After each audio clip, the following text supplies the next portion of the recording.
আধিপত্যের দৌড়ে এবার কি বাংলাদেশকেও সামরিক রণনীতির ছকে ফেলতে চাইছে চীন?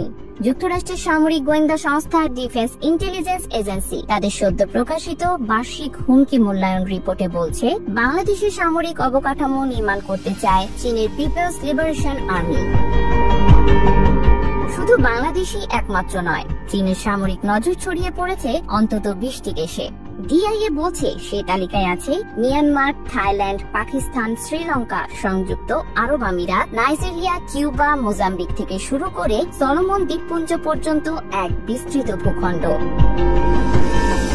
মার্কিন প্রতিবেদন বলছে, চীনের উচ্চাকাঙ্ক্ষা এখন আর শুধু তাইওয়ান দখলের মধ্যে সীমাবদ্ধ নয়, তারা বৈশ্বিক নেতৃত্ব যুক্তরাষ্ট্রের সঙ্গে প্রতিদ্বন্দ্বিতার লড়াইয়ে ঝাঁপিয়ে পড়েছে।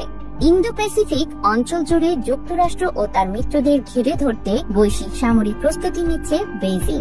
আর সেই প্রস্তুতির অংশ হিসেবেই বাংলাদেশ সামরিক পরিকাঠামো নির্মাণের আগ্রহ দেখাচ্ছে চীন, এমনটাই বলছে যুক্তরাষ্ট্র।